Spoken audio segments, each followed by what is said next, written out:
Hey guys, welcome to the Liberal Hive Mind, a channel solely focused on exposing the abundant hypocrisy of the left. Alright friends, so you guys have probably heard me say this before, that the Democrat Party has become the party of crime, the party of supporting criminals. Some people think it's an exaggeration when I say that, but I'm telling you that I'm fully serious and that's truly what I believe. The Democrat Party is the party for criminals, and especially the party for low-level thugs. Democrats will tell you that the stuff they support is based on sound research, it's good policy, but I'm here to tell you that these people are absolutely frickin' out of their minds, and what they tell us are constructive, progressive, woke policies. What it really is some woke frickin' fantasy land, some delusion that these people are living in, some sort of woke clown world. It's certainly not the real world. They're living in their own realm of make-believe, because based on what I'm seeing, these progressive soft-on-crime policies, well, they're not working at all, despite however many times the Democrats tell you that they're achieving all kinds of progress when it comes to issues of public safety. You guys won't believe this, I mean crazy, breaking, shocking news. Crime continues to go up in these Democrat assholes, and the Democrats are doing exactly what you might expect. They're blaming everybody but themselves, they're blaming it on racism, and so I guess enough with the intro, let's take a look at the stupidity of the left on this particular issue. We got some stuff to get into, so let's roll the tape. Alright friends, so we've been covering these stories for a while. We know about the 17 plus Walgreens across California that decided to close their doors, shutting down business for good because of rampant crime. We know about the Cracker Barrel recently, an InNOut burger in the Oakland area closed its doors for good, citing once again crime, and this being the first InNOut burger in the 70-plus year history of the franchise to actually shut down permanently. And that's just scratching the surface. It's way worse than that. Major retailers, entire malls going out of business in the San Francisco area. Well, that trend continues. Now the local Dennys is shutting down because once again the crime has become so rampant.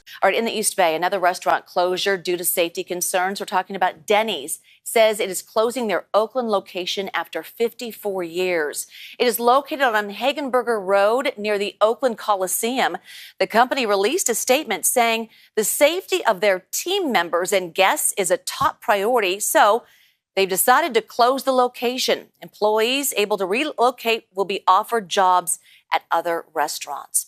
And this all comes after InNOut announced it will be closing one of its restaurants close to the Oakland airport because of rampant crime there. I'm going to make the same point that I made last time when we were talking about the InNOut burger situation. We're not talking about a high-end luxury retail store with valuable purses and accessories that are easily taken, worth hundreds or thousands of dollars each. We're not talking about a Walgreens or a CVS or a Walmart where beauty products and tech products are being stolen en masse. We're talking about a frickin' Dennys. Dennys cannot operate in Oakland. That's how crazy it is. Crime has become so rampant in these Democrat-run cesspools that franchise restaurants cannot operate as normal. It's getting completely wild. We're seeing it happen across the board. It's all coming back to me. A couple Walmarts shut down in Southside Chicago recently, and we all remember what the response was there. Walmart is racist for shutting down stores that are losing money, even though they've attempted to keep them open for like 10 plus years, taking a financial hit from those locations to provide a service in those particular communities. Walmart bad, evil, greedy, racist corporation. How ridiculous that was. Well, now with the most recent closing of a couple Walgreens, this is the Democrat response.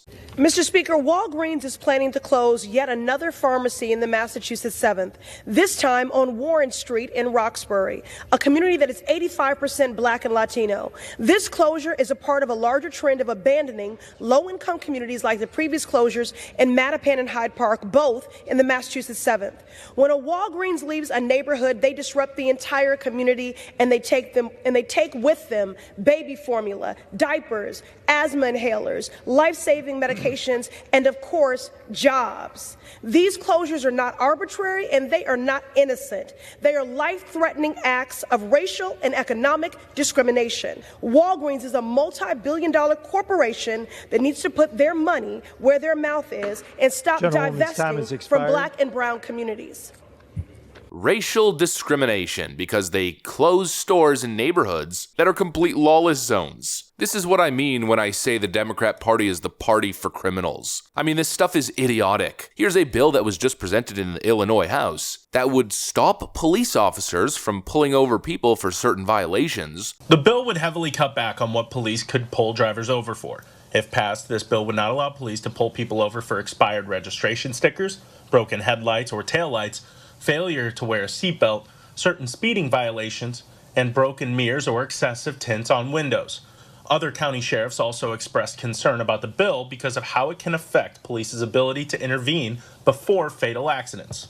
The bill's sponsor, Representative Justin Slaughter, says the bill was meant to start a conversation to see if the state could reduce the number of offenses you can be pulled over for. The lawmakers behind these kinds of pushes are concerned these traffic stops are being used as a reason to stop and search cars for other evidence of more serious crimes. In a statement, Slaughter said, quote, "For decades, Illinois has wrestled with the challenge of racial bias in traffic stops and the disparate outcomes that are too often the result.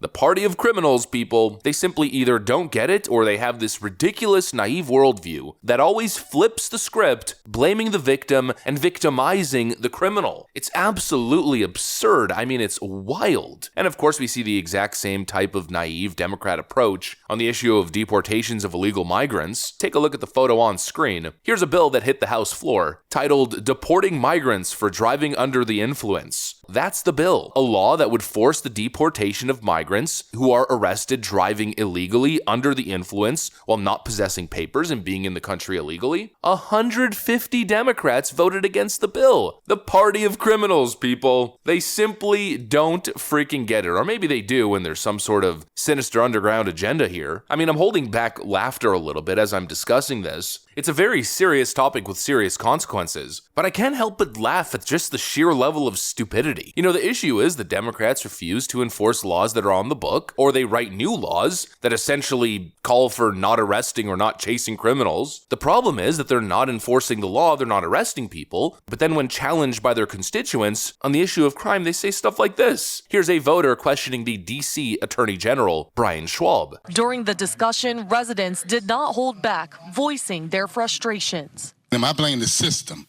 Many questioning why kids aren't being held accountable.